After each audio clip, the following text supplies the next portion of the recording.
అది తీసుకురా, ఇది తీసుకురా, అది చేస్తే నిన్ను నమ్ముకుంటాను, ఇది చేస్తే నిన్ను నమ్ముకుంటాను అని దేవుడికి నువ్వు షరతులు పెట్టడం కాదు. దేవుడా నాకు సంపూర్ణమైన ఆరోగ్యం ఇవ్వు, అప్పుడు నా పిల్లలకి ఏమి నేను సంపాదించి పెట్టాలో అది సంపాదించి పెడతాను. నీ పిల్లలు ఎవరిచ్చారు నీ పిల్లలు? ఆది కాండము మరి 50వ అధ్యాయం 21వ వచనం చక్కగా క్లారిటీ ఇచ్చేసాడు. నిన్ను నీ పిల్లల్ని నేను పోషిస్తానని చెప్పాడు. మరి ఎవరిచ్చారు? 127వ కీర్తన 27వ కీర్తన 3వ వచనం చూడండి. 127వ కీర్తన 3వ వచనం. కుమారులు దేవుడిచ్చిన స్వాస్థ్యములు, గర్భఫలము దేవుడిచ్చిన బహుమానమే. దేవునికి స్తోత్రం. నీ గర్భఫలము, నీ పిల్లలు దేవుడిచ్చినటువంటి బహుమానాలు. వారు గర్భములో పెట్టింది ఆయనే, గర్భము నుంచి బయటికి తీసుకొచ్చేది కూడా ఆయనే. నీ గర్భములో 9 నెలలు ఏం జరుగుతున్నదో నీకు తెలియదు. నీకు తెలుసా 9 నెలలు ఏం జరుగుతుందో? డాక్టర్ల అంచనాల ప్రకారంగా ఈ నెలలో ఇలా ఉంటది, ఈ నెలలో ఇలా ఉంటది, ఈ నెలలో ఇది తయారవుతుంది, ఈ నెలలో ఇది తయారవుతుంది. ఇవన్నీ ఎవరు తయారు చేస్తున్నారండి లోపల? దేవుడు దేన్ని ఎక్కడ అమర్చాలో, దేవుడు దేన్ని ఎక్కడ పెట్టాలో దాన్ని నియమించి నిర్మించి పెడుతూ ఉన్నాడు. నియమించి నిర్మించి పెడుతూ ఉన్నాడు. ప్రియమైనటువంటి బిడ్డ, ఏది ఎక్కడ ఉండాలో దేవుడు పెట్టాడు. కుమారులు దేవుడిచ్చిన స్వాస్థ్యము, గర్భఫలము దేవుడిచ్చిన బహుమానం. దేవుడిచ్చిన బహుమానం అండి వారు. అదే 128లోని 3వ వచనం చూడు మరలా. నీ లోగిట నీ భార్య ఫలించు ద్రాక్ష వల్లి వలె, నీ భోజనపు బల్ల చుట్టూ నీ పిల్లలు వృక్షాల వలె బలమైనటువంటి చెట్టు వలె ఉంటారంట నీ పిల్లలు. దేవునికి స్తోత్రం. బలమైన చెట్టు. నీ పిల్లలు బలమైన చెట్టు లాగుంటారట. ఎలా ఉంటారండి?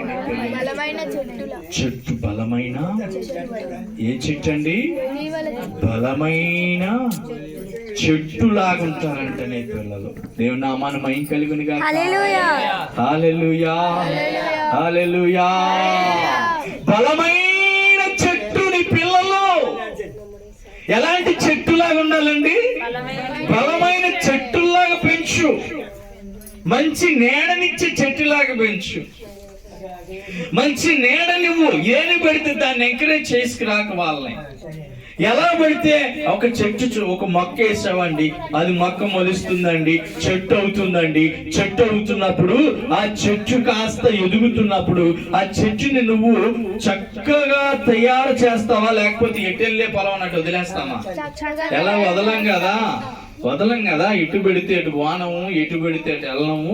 దాన్ని స్ట్రైట్ గా వెళ్ళాలంటే మొత్తం చలిపేస్తూ ఉంటాం, నీట్ గా తయారు చేసుకుంటాం. అలా నీ పిల్లల్లో చెడుని తీసి పక్కన పెట్టి మంచిని నేర్పించు. మంచి ట్రైనింగ్ ఇవ్వు, మంచి ట్రైనింగ్ ఇవ్వు. నువ్వు కూర్చోబెట్టు. మొట్టమొదట టీచర్స్ నువ్వే. మొట్టమొదట మరి వారిని మంచి ట్రైనర్లుగా తయారు చేయాల్సింది నువ్వే. మంచి ట్రైనింగ్ ఇవ్వాల్సింది నువ్వే. మంచి గైడ్ లైన్స్ ఇవ్వాల్సింది నువ్వే. నీ పిల్లలకి మంచి మార్గాన్ని చూపించేది నువ్వే. ఒరే బాబు, మందు కొట్టుకెళ్ళి మందు తీసుకొచ్చేవా? ఎంత చక్కగా నేర్పిస్తామో, ముద్దుగా బుజ్జుబుజ్జుగా చక్కగా. నీ మీదకి రాలేనన్న. దేవునికి స్తోత్రం. మరి ఎంత చక్కగా మరి ముద్దుగా బుజ్జుబుజ్జుగా చెప్తావు. నాన్న తెచ్చిపెట్టేవా? సిగరెట్ తెచ్చిపెట్టేవా? ఏమి అదే ఒక చిన్న లంచం, చిన్నప్పటి నుంచి లంచం కూడా అలవాటు చేస్తారు. ఏం చేస్తారండి? లంచం అలవాటు చేసి తీసుకెళ్తారు. మన దైవజనుడు నాకు మంచి మాట చెప్పాడు అండి. ఒక దైవజనుడు మంచి మాట చెప్పాడు. ఒక వ్యక్తి అంటండి ఒక 25 సంవత్సరాల వయసు వచ్చిన కుర్రోడు కంప్లీట్ గా తాగి రాత్రి ఇంటికి వచ్చాడంట. ఇంటికి రాగానే వాడు నాన్న గట్టిగా అరిచాడంట కొడుకు మీద, చాలా గట్టిగా అరిచాడంట. అరిచి, ఎందుకురా ఇలాగ చేసావు, చెడబుట్టావు నా కొడుకుని, ఎందుకు ఇలా చేసావు అని చెప్పి ఆ తండ్రి కోపంతో రగిలిపోతూ తిడతా ఉంటే ఆ కుర్రోడు అన్నాడంట, తిట్టు, బాగా తిట్టు నన్ను అన్నాడట. ఏమన్నాడు? ఆడు తాగున్నాడు. ఏం చేశాడండి? తాగుండి, తిట్టు, నన్ను బాగా తిట్టు. నన్ను బాగా తిడుతుంటే అద్దంలోకి వెళ్ళి నిన్ను నువ్వే తిట్టుకున్నట్టుంది అన్నాడట. అదేంట్రా అన్నాడంట. మరి నేను ఎలా తయారవడానికి కారణం ఎవరో తెలుసా? నువ్వు రోజు ఫ్రిడ్జ్ లో పెట్టుకున్న మందు సీసా ఉందో చూసావు, నేను మంచినీళ్ళు తాగడానికి వెళ్ళినప్పుడల్లా చుక్కేసేసేవాడిని.